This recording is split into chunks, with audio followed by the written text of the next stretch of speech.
ರಾಜ್ಯ ಮಟ್ಟದ ಯುವಜನ ಮೇಳಕ್ಕೆ ಪುತ್ತೂರು ಮಹಾಲಿಂಗೇಶ್ವರ ದೇವಾಲಯದ ರಥಬೀದಿಯ ಬಳಿ ಅದ್ದೂರಿ ಚಾಲನೆ ನೀಡಲಾಯಿತು. ವಿವಿಧ ವೇಷಭೂಷಣದೊಂದಿಗೆ ಉದ್ಘಾಟನಾ ಸಮಾರಂಭದಲ್ಲಿ ವಿಶೇಷ ಮೆರುಗು ನೀಡಿದವು. ಪುತ್ತೂರು ಮಹಾಲಿಂಗೇಶ್ವರ ದೇವಾಲಯದ ವ್ಯವಸ್ಥಾಪನಾ ಸಮಿತಿ ಅಧ್ಯಕ್ಷ ಎನ್ ಸುಧಾಕರ ಶೆಟ್ಟಿ ತೆಂಗಿನಕಾಯಿ ಒಡೆಯುವ ಮೂಲಕ ಮೇಳಕ್ಕೆ ವಿದ್ಯುಕ್ತ ಚಾಲನೆ ನೀಡಿದರು. ಇದೇ ವೇಳೆ ಯುವಜನ ಮೇಳದ ಮೆರವಣಿಗೆ ಸಮಿತಿ ಸಂಚಾಲಕ ಅರುಣ್ ಕುಮಾರ್ ಪುತ್ತಿಲ ಸುಧಾಕರ ಶೆಟ್ಟಿಯವರಿಗೆ ಶಾಲು ಹೊದಿಸಿ ಸ್ಮರಣಿಕೆ ನೀಡಿ ಗೌರವಿಸಿದರು. ಯುವಜನ ಮೇಳದಲ್ಲಿ ಪಾಲ್ಗೊಂಡ ಎಲ್ಲಾ ತಂಡಗಳು ವಿವಿಧ ವೇಷಭೂಷಣದೊಂದಿಗೆ ಉದ್ಘಾಟನಾ ಸಂದರ್ಭದಲ್ಲಿ ವಿಶೇಷ ಮೆರುಗು ನೀಡಿದವು. ಈ ಮೂಲಕ ಮೆರವಣಿಗೆ ವಿವಿಧ ಆಕರ್ಷಣೆಗಳೊಂದಿಗೆ ನೋಡುಗರಿಗೆ ಕಣ್ಮನ ಸೆಳೆಯುವಂತೆ ಮಾಡಿತ್ತು.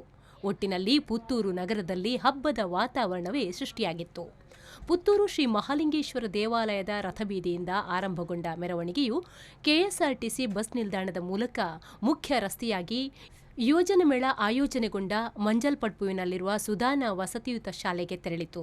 ಉದ್ಘಾಟನಾ ಸಂದರ್ಭ ಸವಣೂರು ವಿದ್ಯಾರಶ್ಮಿ ಸಮೂಹ ಶಿಕ್ಷಣ ಸಂಸ್ಥೆಗಳ ಸಂಚಾಲಕ ಸವಣೂರು ಸೀತಾರಾಮರೈ, ಸುಧಾನ ವಸತಿಯುತ ಶಾಲೆಯ ಧರ್ಮಗುರು ರೆವರೆಂಡ್ ಫಾದರ್ ವಿಜಯ್ ಹಾರ್ವಿನ್, ಜಿಲ್ಲಾ ಯುವಜನ ಒಕ್ಕೂಟದ ಅಧ್ಯಕ್ಷ ಸುರೇಶ್ ರೈ ಸೂಡಿಮುಳ್ಳು, ಪೌರಾಯುಕ್ತೆ ರೂಪಾ ಶೆಟ್ಟಿ, ತಾಲೂಕು ಪಂಚಾಯತ್ ಕಾರ್ಯನಿರ್ವಹಣಾಧಿಕಾರಿ ಜಗದೀಶ್ ಎಸ್, ಕ್ಷೇತ್ರ ಶಿಕ್ಷಣಾಧಿಕಾರಿ ಸುಕನ್ಯಾ ಡಿಎನ್, ಜಿಲ್ಲಾ ಪಂಚಾಯತ್ ಸದಸ್ಯೆ ಅನಿತಾ ಹೇಮನಾಥ ಶೆಟ್ಟಿ, ಶ್ರೀ ರಾಮಕೃಷ್ಣ ಪ್ರೌಢಶಾಲೆಯ ಸಂಚಾಲಕ ಎ ಹೇಮನಾಥ ಶೆಟ್ಟಿ, ತಾಲೂಕು ಪಂಚಾಯತ್ ಸದಸ್ಯ ಸಾಜಾ ರಾಧಾಕೃಷ್ಣ ಆಳ್ವ, ಪುತ್ತೂರು ಶ್ರೀ ಮಹಾಲಿಂಗೇಶ್ವರ ದೇವಾಲಯದ ವ್ಯವಸ್ಥಾಪನಾ ಸಮಿತಿಯ ಸದಸ್ಯ ಕರುಣಾಕರ್ ರೈ ಸೇರಿದಂತೆ ವಿವಿಧ ಗಣ್ಯರು ಉಪಸ್ಥಿತರಿದ್ದರು.